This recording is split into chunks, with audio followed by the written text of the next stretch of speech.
We're back. Time for a special video-only version of the Carolina Insider. Jones and Adam here with you, talking Carolina basketball schedule.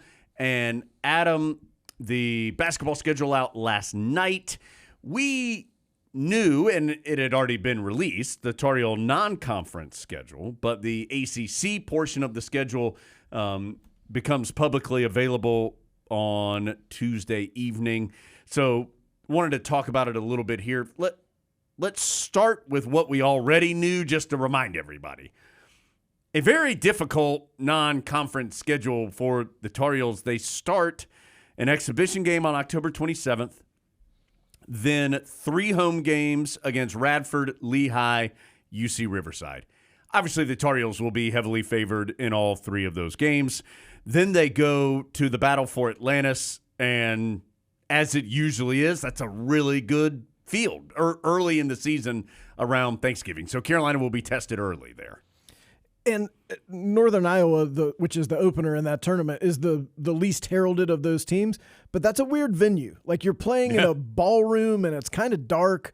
So you have to arrive prepared to play because then no matter if you win or lose against Northern Iowa, the Tar Heels will play either Texas Tech or Villanova, and then the other teams in that field, Arkansas, Memphis, Michigan, and Stanford, all, of course, very capable. Then the brand new ACC SEC Challenge. Of course, that replaces the ACC Big Ten Challenge.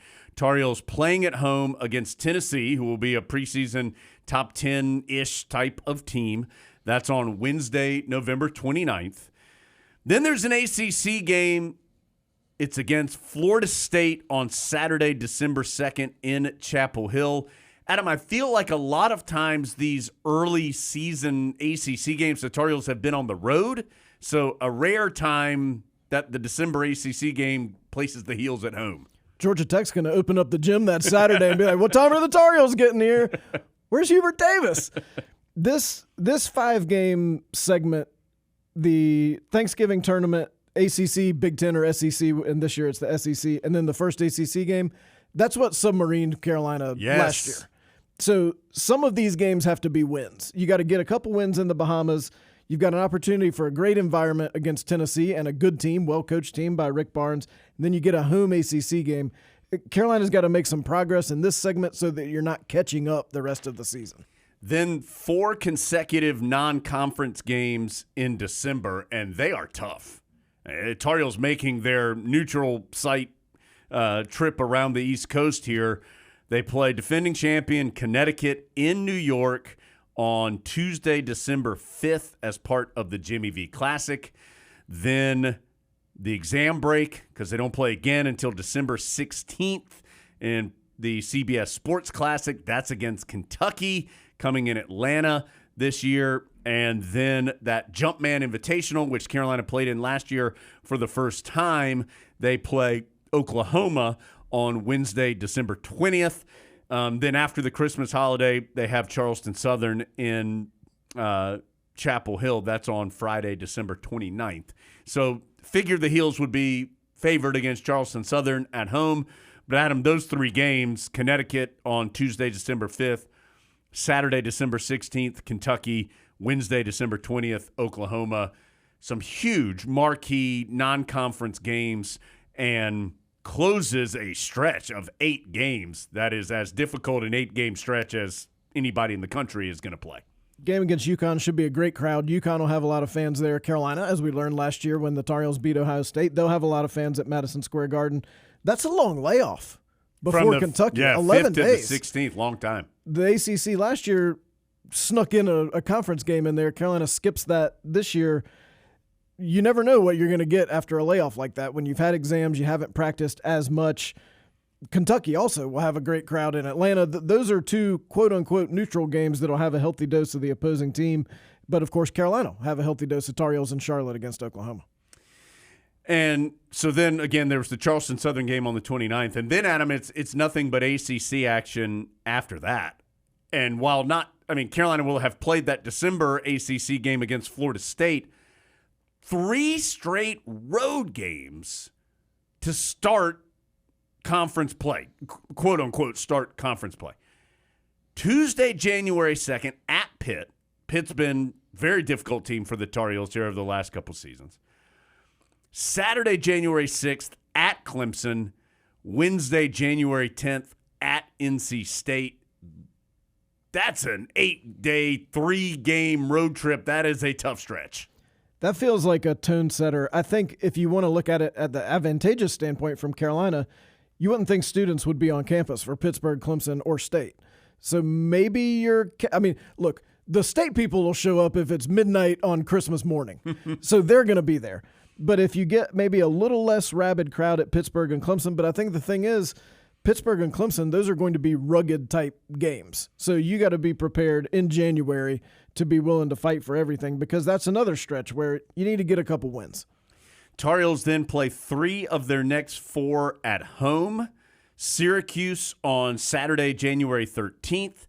January 17th, a Wednesday, they host Louisville, and then go to Boston College on Saturday, January 20th, and you get the first Monday turnaround, as then you get Wake Forest at home on Monday, January 22nd. So after all those road games early, you get 3 of the next 4 at home, but you do have a Saturday, Monday turnaround.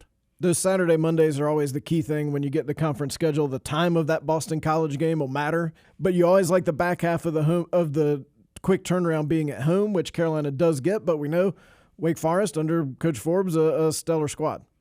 Okay, Adam, then you get into some kind of blocks here where you go 2 road games at Florida State, so a team Carolina plays twice, at Georgia Tech. That's Saturday, January 27th, Wednesday, January 30th.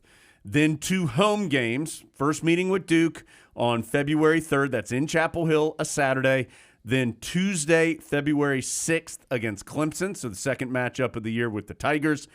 Then you get 2 road games in a row at Miami on Saturday, February 10th, at Syracuse on February 13th. That is a Tuesday. So a couple of blocks of games there, 2 road, 2 home, 2 road, and getting some really quality opponents. Second time they play Syracuse, second time they play Clemson, the first of 2 times that they'll play Miami. Really getting into the meat of it here. You want to talk about travel? You go from at Miami to at Syracuse. That's about as far as you can go currently in the ACC. Yeah, that's right. That'll seem like an easy trip in the future. That'll be to play those on the same weekend in the future, but you do that in 4 days. That's a lot of travel, which can wear on you. I know people kind of roll their eyes like, oh, they're college students. It's tougher than you think. So that'll be a tough stretch. I really like the change that was made a few years ago to get both Duke games on a Saturday so that both schools are getting that game in the best possible home environment. Saturday, February 17th, Virginia Tech. Tar Heels then have their open date in the midweek. Don't play again till Saturday, February 24th at Virginia. Then 3 straight home games, tough ones. Miami, NC State, Notre Dame. Only meeting with Notre Dame of the whole year is the next to last game of the regular season on March 5th. Then they close the year at Duke, regular season anyway, at Duke on Saturday, March 9th. Adam, we don't have a ton of time left, but couple things that stand out. That 8-game stretch that includes the Florida State game, really tough. Starting ACC play with 3 straight road games, and then a lot of long trips in relative terms in the ACC for the Tar Heels. I think the advantage, Carolina's got a lot of newcomers, but they're not all new to college basketball. Yeah, that's a good point. So making trips like this will be something they've done before, and you hope that experience will pay off. Tar Heels going to be a top 15-ish team in the preseason. Certainly they're playing a schedule that fits one of the top teams in the country, which the Tar Heels feel like they have a chance to be. Thanks for joining us on the Carolina Insider.